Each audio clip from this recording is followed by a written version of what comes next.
evening. I am Ruth with Fae Hollow Homestead. Today I'm doing a whole bunch of different stuff, but let me show you about our hive because we had some really great news today. So this is our hive right here. We have an apame hive, and then there's the box that we're going to put on top of here after they fill in all of their frames in this one. We're doing it a little bit at a time. Now this is a very active hive. We did lose one swarm. This is the second swarm now that we've got, and I mean they're just super happy. So we went inside here today and we saw the queen, we saw drones, we saw a capped comb, which means that she's laying her eggs and creating a brood, and we're very excited about that. They are a little bit late in getting started, so we did put a little bit of food out here for them, but other than that we're just kind of letting them be, and they are doing really well. If you see, we put some water on top right there with the rocks in there so that they can get their water real easy. But they were looking super healthy, very happy, very gentle. Like, they are a very gentle bee. Even digging through there and shaking things up a little bit, like they didn't hardly get upset at all, and nobody was coming after us at all. Even my son was up here. It was nice. So I wish I got a video, but my phone was out of battery. So I also checked for squash bugs today, and there was almost no squash bug eggs or squash bugs or larvae or anything like that on all these squash plants on the hill. The bees are loving the flowers on the squash for sure, and so they're really just getting in there and pollinating like crazy. So almost every single flower that can turn into a pumpkin or a squash is doing so. And I did come through here and weed eat a lot of the grass, clear it out a little bit, give them some room, but they're looking really healthy. And then the lavender hill is just doing real well. I'm going to come through. I got to prune the lavender. So as soon as the lavender by my house stops blooming and all those bees and butterflies and everything don't need that as a food source anymore, I will go and prune that. I will prune these that same day, and I'll show you guys how I'm going to prune those because it's aggressive, but it's really important in order to keep the health of your lavender. So I've been super busy doing extra days at work, and then helping out my mom, and then helping out my mother-in-law, and getting the kids all ready for school, and just trying to pick the green beans as they come in, and keep the traps going, doing the squash bugs. And I haven't really had anything like exciting happen, and so I've been a little bit I haven't been doing videos as much as I have done in the past, and I miss it, and this is not okay to me. So I don't have a lot of content to give you right now, but I do want to give you a little bit of a view of what's going on in the garden, things I'm excited about. My sunflowers are getting to be real tall. I'm very excited about that. Then tying them up, making sure that they don't fall over. My Joe Pye weed, this whole patch is just about getting ready to bloom, and you just know that the pollinators are gonna go crazy for this. Been watering with the duck pond water. That has just been a lifesaver. I love it. We're starting to get tomatoes. Look at these beautiful tomatoes coming on. And these are from like spare plants that I just kind of stuck in the garden here. I didn't plan to put tomatoes here. My more experimental tomatoes are down here, but they're doing real good too. So this is something that you definitely don't want to see. Those are breeding squash bugs. Nope. Rampiacante. This is the start of them, but this is a climbing zucchini, and they're gonna get to be like from the ground, maybe about this tall, like 3 feet long, 2 to 3 feet long, sometimes even more. This is if you have a vertical garden, a climbing zucchini is a really big deal. And they eventually turn into winter squash too. So if you pick them early, you got zucchini. That's like the best tasting zucchini you'll ever have in your life. Plus, none of those seeds in it, because all the seeds stay at the bottom in a bulb. So you get this really long neck that is just zucchini.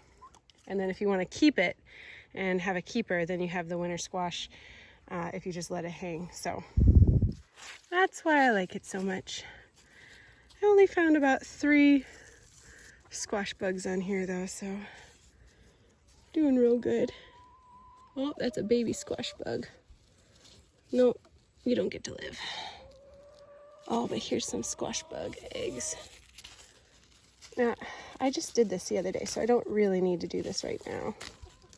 And I'm actually just gonna rip that off, stick that in the water. Because it takes 10 days for squash bugs to hatch from eggs. So if you go out and you check for eggs every 7 days, you'll be good to go. You won't have to worry about any of this hassle of going out every day and checking. Check on my butternut. Got that beautiful butternut right there. And the thing that I forgot to do the other day was look at this squash plant that's in our compost pile. The one that we didn't plant that just kind of came up on its own. I need to check that. I saw a few squash bugs that had already hatched on that, so I think I'm gonna go do that next. Look at what is growing. It's a warty white pumpkin. And there's another one hanging over there. And we got bunches of them starting off higher up, which is really exciting. But you see, like, there's this big long vine, right? Easy way to check under all these leaves is to just pull it out and flip it upside down. See if you see anything under it. I see some babies over there. I gotta kind of climb in here to get. I've got my traps everywhere. The vole ate my second parcel plant. And I had 3 and I was okay with one leaving and getting eaten, but the second one got eaten and I'm super upset. So I got this over here. I harvested a bunch of my parcel right there and it's in my drying rack right now, and I'm gonna dry that up and use that as a spice later.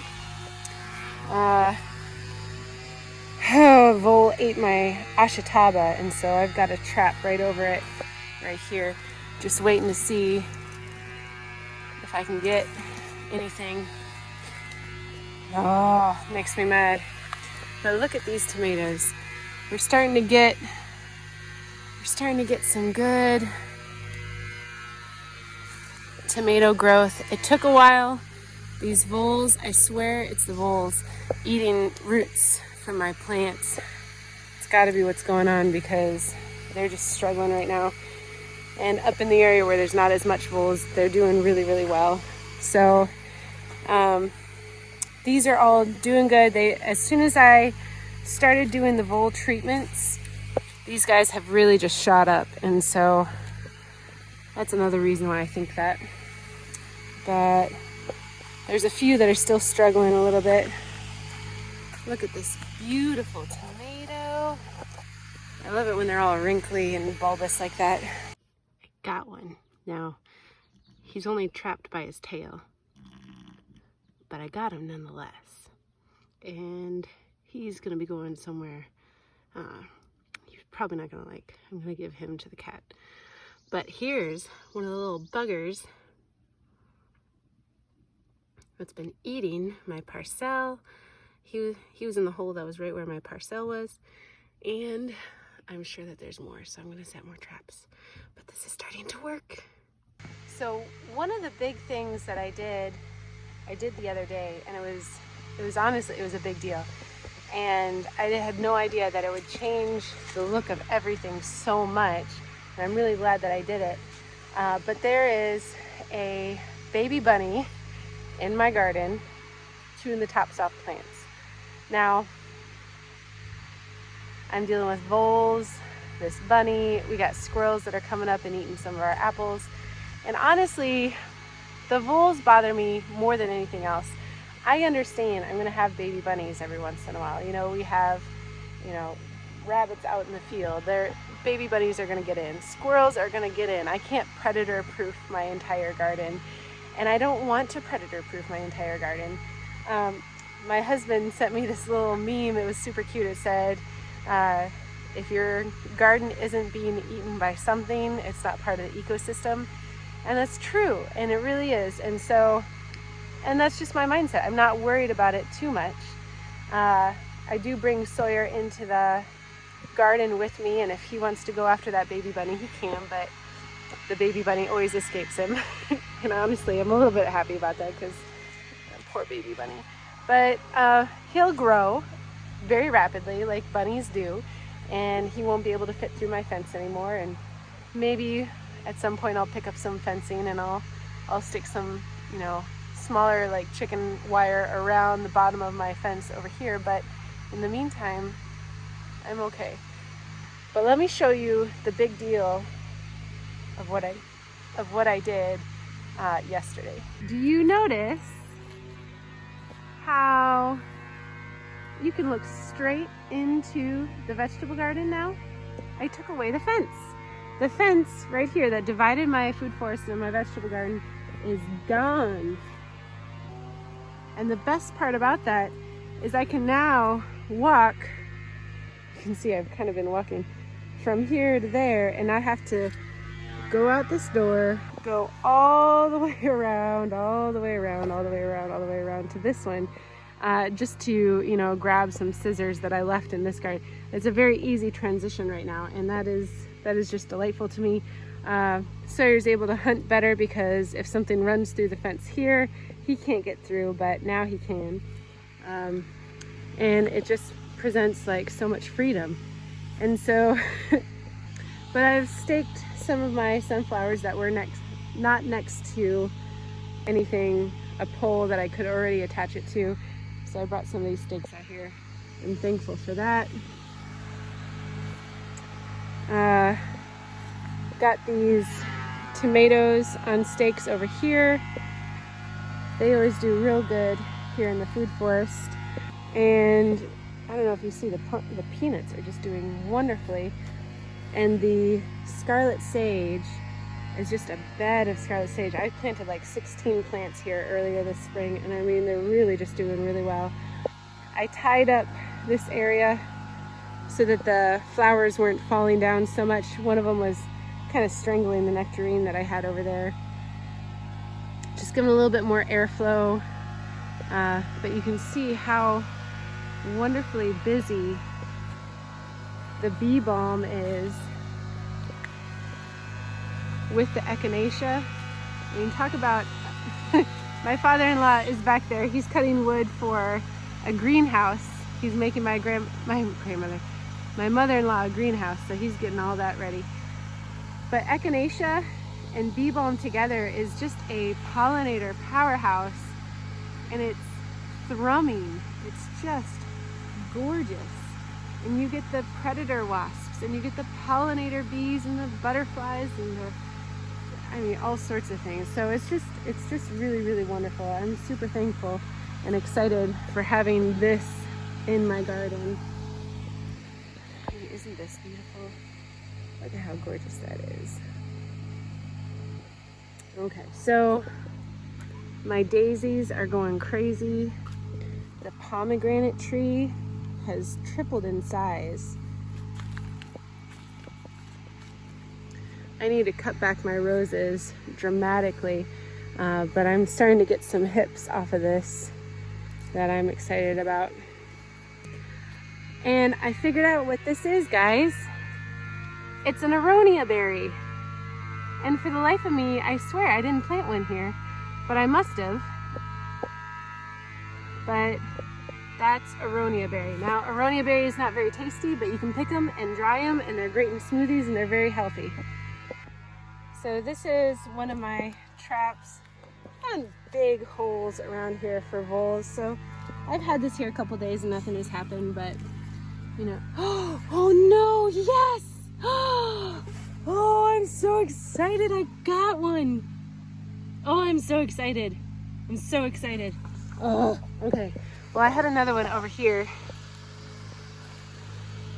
And that's been sitting still for a few days. Maybe this one got one too, though. How exciting would that be? I got two. Oh, it looks like it went off. Oh, no, I missed it. Okay, I'll just have to set that one again. But that's a big hole to be having underneath my pear tree. I am not okay with that. I want my second pear to be healthy and strong. Okay, walking back to the thing that I wanted to show you though. I'm getting distracted. Is the Codenopsis is blooming. Look at that beautiful, beautiful flower. Isn't that gorgeous? So these grapes are doing really well. They're still very hard though, so they're not ready for picking or eating, but they're doing real well, and that makes me happy. These raspberries have ripened. You can see we've been picking them almost daily, but these things they got to be like some of the most delicious raspberries I've had. This is what the stem looks like. If anybody can tell me what variety this is, I would appreciate it. This is good stuff. And then we're getting blackberries. Now, I don't like blackberries, and I didn't plant blackberries. This is a wild blackberry that kind of just came in, and I've been waiting to see what it would do. So I'm probably gonna pull those out. I might make a hedge of these, transplant them, and put them out there so that we can have food for the wildlife. Because I think it's important to feed the ecosystem as well, but I don't want blackberries taking up space in my garden when I could have raspberries growing. This is my first set of blooming sunflowers out of all the gardens, and it's here in my wildflower patch. And I just have to say, this section right here brings me so much joy. The echinacea, the black-eyed Susans, the sunflowers, the bee balm, some more bee balm, this mullein right here, and then the peach tree in the background with this kind of like this alcove right here. Oh, and look at that butterfly. Oh my goodness. And this alcove right here that kind of, if I'm out in the garden and it gets too hot, I come over here and shade off a little bit. I've got goticola growing. I've got brahmi back there. Those are two of my favorite herbs. And here's another aronia berry. But I just love this spot. I love the flowers here. This is really my favorite spot in the food forest this year.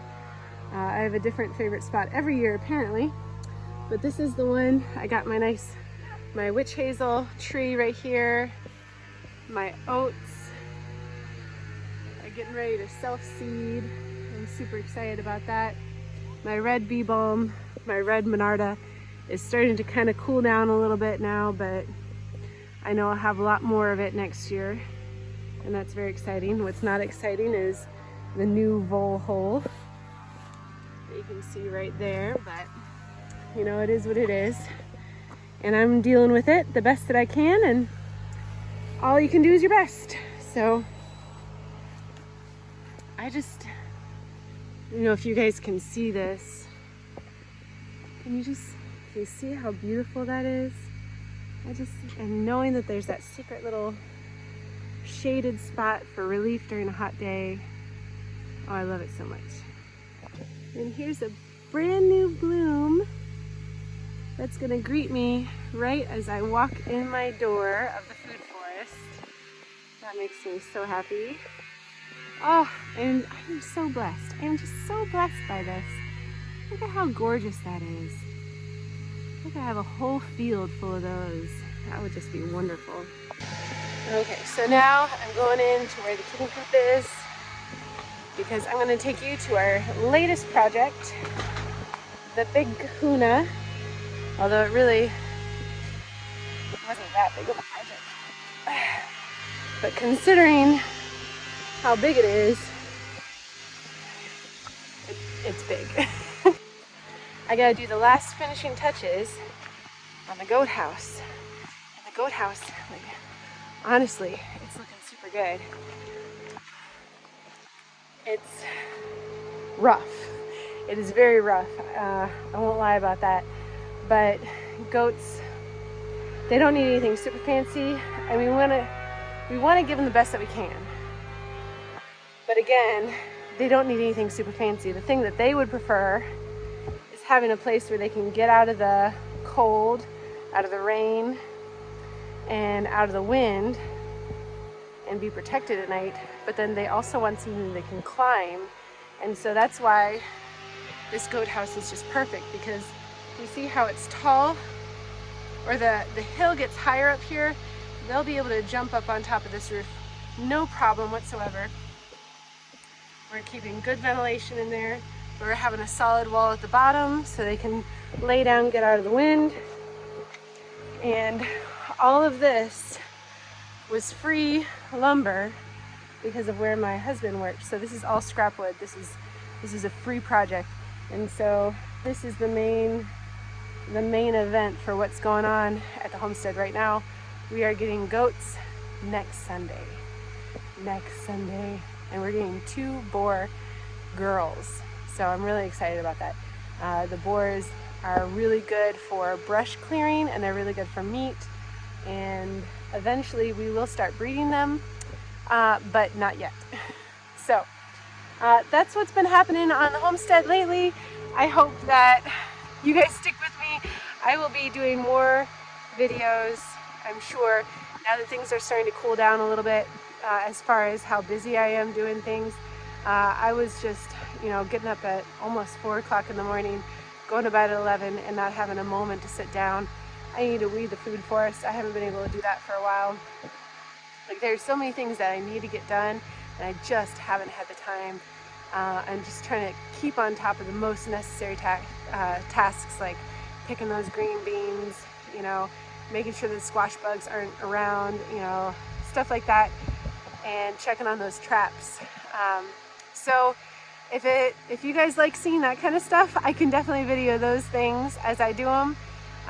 But if you guys are only interested in just, seeing what the projects are that we're doing, then you let me know. I will definitely keep doing it where I'm just videoing the projects and stuff like that. So let me know. I love hearing from you guys. I hope that you guys have an absolutely wonderful evening. Please hit that like button, the notification bell, the subscription button. I'd appreciate that a lot. And stay blessed.